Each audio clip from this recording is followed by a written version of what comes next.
Okay, so now you've actually finished taking tests, you finished assignments. So here's the rest of the website. You can see your test scores right on your home page. One of them we haven't got an A on, another one we haven't passed yet, and one of them we haven't taken. If we come over to our analysis and test scores, that's exactly what we see.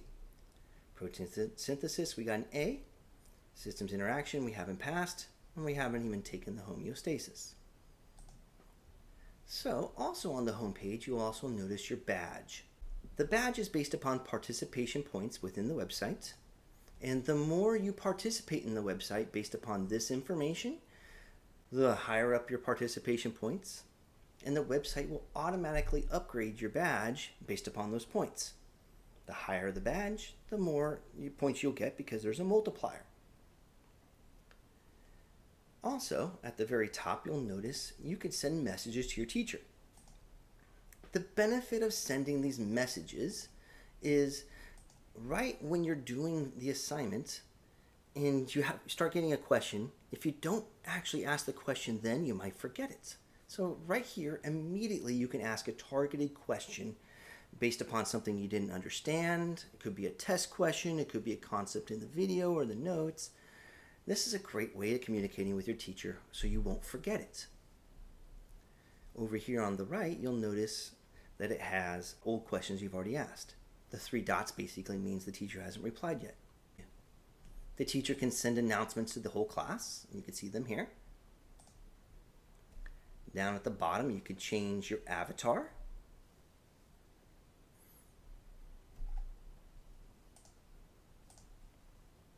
So your avatar gets changed.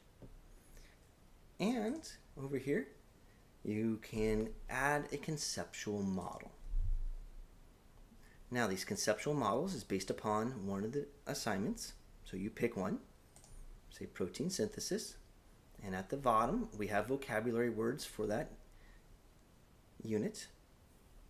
But you could also open it up into a new browser window. Now we click on Open Concept Map, and here's our concept map generator.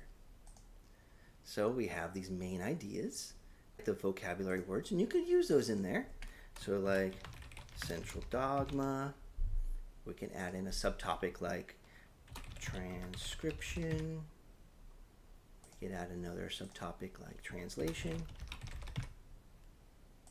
Okay, under transcription, we can have mRNA. We can do mRNA has codons. Off of transcription, we also have RNA polymerase. And this is a way of organizing thoughts. How are all these different vocab words all related? And that's how you can organize it. Click on Insert. And then you just got to save the picture.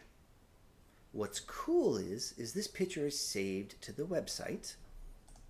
There's your picture. And you get to see this while you take the tests. So this organizational tool, this visual organizational tool of how words are relating to other words or how concepts are relating to other concepts. And you get to use that on the online tests also. One last thing before you're done. What I always recommend is that you sign out.